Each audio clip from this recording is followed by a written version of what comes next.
इस वीडियो में देखेंगे कि किस तरह से इस तरह के क्वेश्चन को 2 मिनट के अंदर सॉल्व किया जा सकता है। अगर क्वेश्चन में दिए गए पॉइंट्स को अगर आप ध्यान से समझो, ऑब्जर्व करो और कुछ मीनिंगफुल उनमें से डिराइव करो। So as always, let's start by understanding the question. Prime XOR.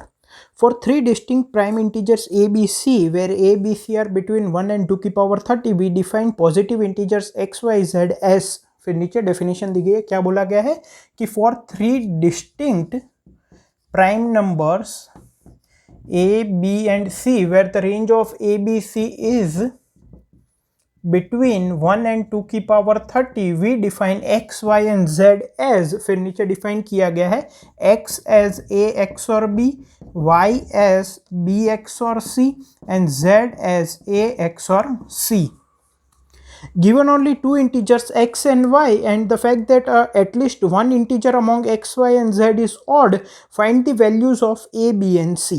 ठीक है, क्या बोला गया है कि अगर हमें 2 इंटीजर दिए जाए x एंड y और हमें एक फैक्ट की बात बताई जाए कि at least one of x, y, z is odd, इन तीनों में से कम एक ऑड है, तो हमें find a, b and c। ठीक है, तो हमें a, b और c की वैल्यू बतानी है। Note first point, you need to print a, b, c in ascending order. a, b और c हमें फाइंड करना है और इन तीनों को असेंडिंग ऑर्डर में प्रिंट करना है। It is guaranteed in the input that a unique answer always exist. तो जिस तरह से एक्स वाई और इनपुट में दिए गए होंगे, ये लोग गारंटी दे रहे हैं कि एक यूनिक a, b और c एग्जिस्ट करेगा। ठीक है, इनपुट किस तरह से दिया गया है? इनपुट में फर्स्ट लाइन में है नंबर ऑफ टेस्ट केसेस, सभी टेस्ट केस में 2 इंटीजर दिए गए x और y, और हमें a, b और c given these conditions a, b और c को इंक्रीजिंग ऑर्डर में प्रिंट करना है। ठीक है, सो आई होप क्वेश्चन क्लियर है। अब इसके कंसेप्ट पे मूव करते हैं। अब यहाँ पे कंसेप्ट पे मूव होने से पहले मैं आपको बताना चाहता हूँ कि अगर आप एक रॉकस्टार डेवलपर बनना चाहते हो and you want to get placed at top product based companies, then Newton school आपके लिए बेस्ट प्लेस है। यहाँ के फुल स्टैक डेवलपमेंट के कोर्स में एनरोल होकर you can become a rockstar developer and can get a job anywhere between 5 LPA up to 40 LPA। Also best part यहाँ पे ये है कि यहाँ पे आफ्टर प्लेसमेंट प्रोग्राम है, विच मीन्स दैट जब तक आपको 5 LPA या उससे ज़्यादा का प्लेसमेंट नहीं मिल जाता तब तक आपको कोई भी फीस पे नहीं करनी है। So if you want to get enrolled at Newton School, make sure you go in the description and register yourself at the link which is given there. So अब यहाँ पे अगर कंसेप्ट की बात करें तो जो इन्फॉर्मेशन दी गई है अगर हम उसको ऑब्जर्व करें ध्यान से और उसमें से ही कुछ डिराइव करने की कोशिश करें तो कुछ मीनिंगफुल निकल सकता है। फॉर एग्जाम्पल हमें बोला गया है कि 3 इंटीजर है a, b और c जो कि 1 और 2 की पावर 30 के बीच में है, और क्या प्रॉपर्टी दी गई है इनके बारे में कि ये तीनों डिस्टिंक्ट है, और क्या बोला गया है कि ये तीनों प्राइम है। ठीक है, और क्या बोला गया है कि हमें इनपुट में 2 इंटीजर दिए गए हैं x और y, जहां पे x है a XOR b, y है b XOR c और z है a XOR c। अब हमें और क्या दिया गया है कि at least one of x, y, z is odd, इन तीनों में से कोई भी एक ऑड है। तो अब इनमें से अगर ऑब्जर्व करें तो सबसे पहला पॉइंट जो हमारा हो सकता है, हमें ए, बी और सी फाइंड करना है। तो सबसे पहला पॉइंट जो हो सकता है वो ये है कि क्योंकि बाकी कुछ में से हम कुछ अलग डिराइव नहीं कर सकते और एक्स और वाई हमें इनपुट में दिए गए हैं, तो अगर इन तीनों में से कम एक ऑड है तो वो कब होगा? मान लो एक्स ऑड है, एक भी हो सकता है, 2 भी ऑड हो सकते हैं, 3 भी ऑड हो सकते हैं, लेकिन अगर एक्स ऑड है तो इसका मतलब ए एक्स और बी ऑड है। अगर a x और b ऑड है तो वो तभी होगा जब इन दोनों में से एक ऑड होगा और एक इवन होगा। अगर दोनों ऑड होंगे तो दोनों जो 2 की पावर 0 वाली बिट है वो कट कर देंगे XOR में।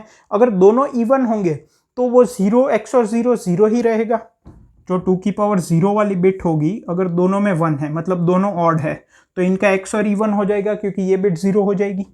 अगर दोनों इवन है, यहाँ पे कुछ भी होगा, 2 की पावर 0 वाली बिट 0 है तो दोनों इवन है, तो इनका XOR भी 0 होगा, वो भी इवन। तो अगर ये मुझे ऑड चाहिए तो दोनों में से एक ऑड चाहिए, एक इवन चाहिए। अगर y ऑड है तो b XOR c ऑड है, मतलब कि b और c में से एक ऑड चाहिए, एक इवन चाहिए।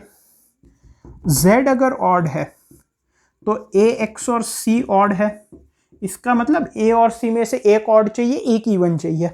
तो इसका मतलब हमें क्या समझ में आ रहा है? अगर at least one of X Y Z is odd तो यहाँ पे हमें इनमें से एक इवन चाहिए, एक ऑड चाहिए, यहाँ से एक इवन एक ऑड चाहिए। अगर ये ट्रू है, अगर ये ट्रू है तो इनमें से एक इवन एक ऑड चाहिए। तो कहीं ना कहीं हमें ए, बी और सी तीनों में से कम एक को तो हमें इवन करना ही पड़ेगा। अगर ज़्यादा डिटेल में सोचेंगे तो ये सोचना पड़ेगा कि क्या 2 को इवन कर सकते हैं, 3 को कर सकते हैं। लेकिन एक हमें चीज़ यहाँ पे पता चल रही है कि at least one of A B C should be even. ठीक है, अब यहां पे देखो ए बी और सी तीनों डिस्टिंक्ट है, तीनों प्राइम है। हमारे पास जितने भी प्राइम नंबर्स है उनमें से एक ही इवन है, दैट इज 2, बाकी सब के सब ऑड है। और अगर तीनों डिस्टिंक्ट है और तीनों प्राइम है, यहां पे क्या है, at least one of A B C should be even. क्या 2 हो सकते हैं, क्या 3 हो सकते हैं, वो सोचना पड़ेगा, लेकिन एक को तो इवन होना ही पड़ेगा अगर इन तीनों में से एक को ऑड करना है तो, क्योंकि इवन ऑड का पेयर बनाना पड़ेगा। तो at least one of A B C should be even. But if A B C are distinct and all 3 are prime, then we have only one even prime number, that is 2, which means that maximum one element out of ABC could be even। क्योंकि तीनों distinct है तो 2 2 ले नहीं सकते और even prime number एक ही है।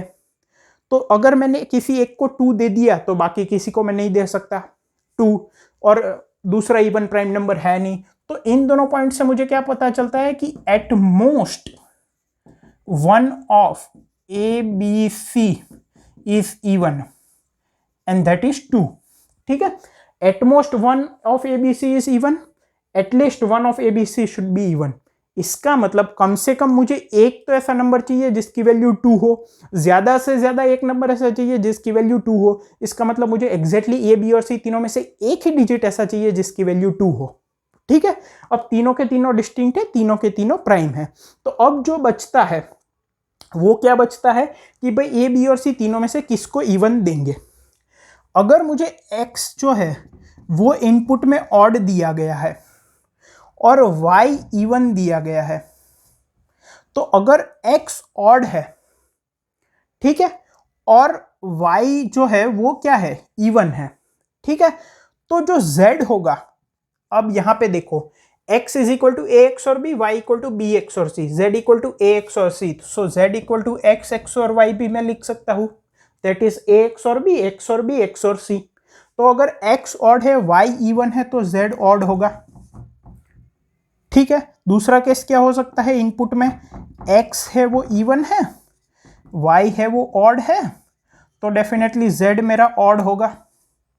और तीसरा केस क्या हो सकता है कि x जो है वो ऑड है, y जो है वो ऑड है, ठीक है, तो z जो है वो इवन हो जाएगा।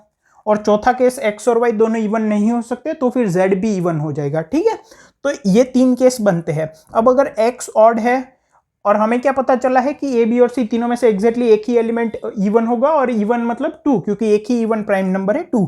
तो अगर x ऑड है और y इवन है, ठीक है, इसका मतलब y वाला जो पार्ट है दैट इज b x और c वो इवन है। मतलब कि b और c दोनों क्या है, y इवन है, मतलब क्या है कि b x और c इवन है, मतलब b भी ऑड है, c भी ऑड है।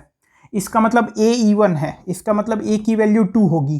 तो b की वैल्यू हम डिराइव कर सकते हैं x x और a से, और c की वैल्यू डिराइव कर सकते हैं b x और y से। a की वैल्यू 2 हमने डिराइव कर ली ये सोच के, अगर y इवन है तो b x और c इवन होगा। इसका मतलब b और c दोनों ऑड होंगे, क्योंकि दोनों इवन नहीं हो सकते। तो a 2 हो गया, क्योंकि एग्जैक्टली एक ही एलिमेंट इवन होगा। b की वैल्यू कैसे मिलेगी, x equal to a x और b है, तो b equal to x x और a, और c की वैल्यू b x और y। सिमिलरली यहाँ पे अगर x इवन है, इसका मतलब a x और b इवन है, इसका मतलब c की वैल्यू 2 होगी, a की वैल्यू c की वैल्यू 2 हो गई, फिर b की वैल्यू डिराइव कर सकते हैं y x और c से, और b की वैल्यू डिराइव हो गई तो a की वैल्यू डिराइव कर सकते हैं x x और b से। और अगर ये कैसे, ये दोनों ऑड है और z इवन है, z इवन है मतलब क्या कि a x और c इवन है, मतलब कि b की वैल्यू 2 है। अगर b की वैल्यू 2 है तो a की वैल्यू हो गई x x और b, और y की वैल्यू हो गई, सॉरी, c की वैल्यू हो गई y x और b। ठीक है, इंप्लीमेंट करने में एक ही स्टेप लगेगा। टोटल टाइम कॉम्प्लेक्सिटी क्या होगी, ये कांस्टेंट टाइम में हो रहा है, so that is big O of number of test cases, और number of test cases less than 10⁵ दिए गए हैं, सो ये इजीली गिवन 10 मिनट में हो जाएगा। सो आई होप आपको क्वेश्चन और कंसेप्ट दोनों क्लियर है। इसका सॉल्यूशन कोड मैंने कमेंट्स में प्रोवाइड किया है। Thank you.